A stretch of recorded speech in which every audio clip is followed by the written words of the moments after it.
లోకేష్ కనకరాజ్ యూనివర్స్లో భాగంగా ఖైదీ 2 రోలెక్స్ సినిమాను ప్రకటించి ఉన్నారు. ప్రస్తుతం లోకేష్ రజనీకాంత్ కూలీతో బిజీగా ఉన్నారు. గోల్డ్ స్మగ్లింగ్ బ్యాక్ డ్రాప్లో ఈ సినిమా తెరకెక్కుతోంది. దీనికి ఎల్కేయూకి ఎలాంటి సంబంధం లేదు. దీని తర్వాత కార్తీతో ఖైదీ 2 పట్టాలెక్కిస్తాడనే ప్రచారం ఇప్పటివరకు ఉంది. అయితే తాజాగా అందుతున్న సమాచారం ప్రకారం సూర్యతో రోలెక్స్ మొదలయ్యే అవకాశాలున్నాయని కోలీవుడ్ టాక్.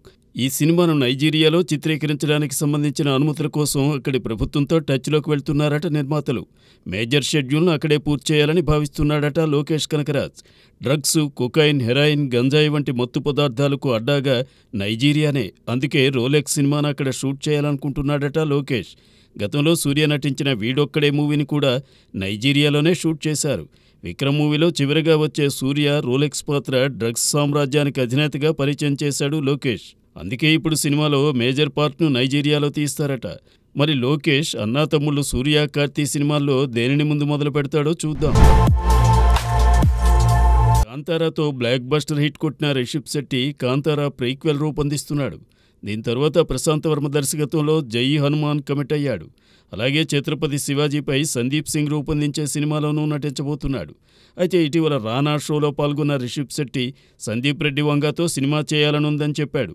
అర్జున్ రెడ్డి, కబీర్ సింగ్, యానిమల్ సినిమాలతో హ్యాట్రిక్ కొట్టి ప్రభాస్తో స్పిరిట్ సినిమా తీయబోతున్నాడు సందీప్ రెడ్డి వంగ. సందీప్లా ఎవరూ ఆలోచించరని, తను తీసే ఏ సినిమాలో అయినా నటించడానికి రెడీ అని చెప్పేశాడు రిషబ్. మరి సందీప్ రెడ్డి రిషబ్తో విడిగా సినిమా తీస్తాడా, లేక తను ప్రభాస్తో తీయబోతున్న స్పిరిట్ సినిమాలో ప్రత్యేక పాత్ర ఏమైనా సృష్టిస్తాడా అన్నది తేలాల్సి ఉంది. Let's wait and see. శనివారం అసెంబ్లీలో రేవంత్ రెడ్డి చేసిన వ్యాఖ్యలు సినిమా ఇండస్ట్రీలో భారీ బడ్జెట్ చిత్రాలపై పిడుగుపాటే అనుకోవచ్చు. పుష్ప 2 ప్రీమియర్స్ సందర్భంగా సంధ్యా థియేటర్లో తొక్కిసలాట జరిగి ఓ మహిళ మృతి చెందడం నుంచి ఇటీవల అల్లు అర్జున్ అరెస్ట్, విడుదల వంటి సంఘటనలు జరిగాయి. బన్నీ బెయిల్పై ఇంటికి రాగానే సినీ ప్రముఖులు తనని చూడటానికి క్యూ కట్టడంపై కూడా సీఎం రేవంత్ రెడ్డి ఫైర్ అయ్యారు. హాస్పిటల్లో చావు బతుకుల మధ్య ఉన్న పిల్లాడిని చూడటానికి ఎవరూ రాకపోవడంపై తప్పు పట్టారు. అంతేకాదు, ఇకపై తాను సీఎం కుర్చీలో ఉన్నంతవరకు సినిమాల ప్రీమియర్సు, టికెట్ల రేటు పెంపు జరగదని ఖరాఖండిగా చెప్పేశారు. దీని ప్రభావం సంక్రాంతికి రిలీజ్ కాబోయే సినిమాలపై పడనుంది. సంక్రాంతికి వచ్చే సినిమాల్లో 2 దిల్ రాజు నిర్మాతగా, 1 సితారా ఎంటర్టైన్మెంట్ వారిది. భారీ బడ్జెట్తో తెరకెక్కిన ఈ సినిమాలకు టికెట్ రేటు పెంపు జరగకుంటే భారీ నష్టం వాటిల్లే ప్రమాదం ఉంది. ఇటీవల తెలంగాణ ఫిల్మ్ డెవలప్మెంట్ చైర్మన్గా బాధ్యతలు తీసుకున్న దిల్ రాజు ఈ వ్యవహారాన్ని ఎలా డీల్ చేస్తారో చూడాలి.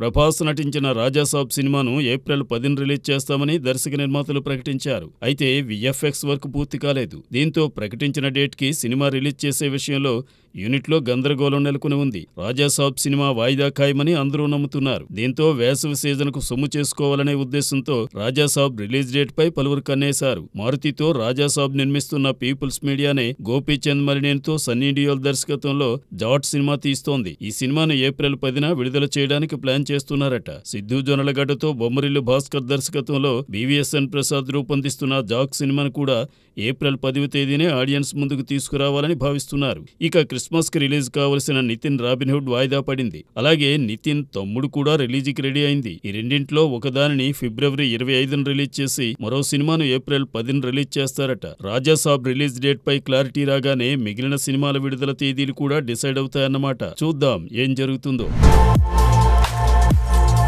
రామ్ చరణ్ నటించిన గేమ్ చేంజర్ సంక్రాంతి విడుదలకు ముస్తాబవుతోంది. దీనికోసం ప్రచారంలో బిజీగా ఉన్నాడు చెర్రీ. ఈ సినిమా ప్రీ రిలీజ్ వేడుక అమెరికాలోని డల్లాస్ లో ప్లాన్ చేశారు. దీనికోసం అమెరికా వెళ్లాడు చరణ్. RRR తో గ్లోబల్ స్టార్ గా ఎదిగిన చరణ్ కు ఇండియాలోనే అతి పెద్ద కటౌట్ పెట్టబోతున్నారు. డిసెంబర్ 29న విజయవాడలోని వజ్రా గ్రౌండ్స్ లో సాయంత్రం 4 గంటలకు ఈ భారీ కటౌట్ ను ఆవిష్కరించబోతున్నారు. దాదాపు 250 అడుగుల కటౌట్ ఇది. గతంలో అతి పెద్ద కటౌట్ ఎత్తు 230 అడుగులు. దానిని మించి 250 అడుగుల ఎత్తులో ఈ భారీ కటౌట్ ని ఏర్పాటు చేస్తున్నారు చరణ్ అభిమానులు. దీనికి ముందు గేమ్ చేంజర్ ట్రైలర్ ను డిసెంబర్ 27న హైదరాబాద్ లోని యూసుఫ్ గూడ గ్రౌండ్స్ లో రిలీజ్ చేయబోతున్నారు. దీనికి మెగాస్టార్ చిరంజీవి ముఖ్య అతిథిగా హాజరు కానున్నారట. ఇక game changer pre release event ను జనవరి 4వ తేదీన రాజమండ్రిలో భారీ జన సందోహం మధ్య జరపనున్నారు. ఈ వేడుకకు ఆంధ్రప్రదేశ్ ఉప ముఖ్యమంత్రి పవన్ కళ్యాణ్ ముఖ్య అతిథిగా హాజరవుతారట. మరి ఈ ఈవెంట్స్ తో గేమ్ చేంజర్ పై ఎలాంటి బజ్ ఏర్పడుతుందో చూడాలి.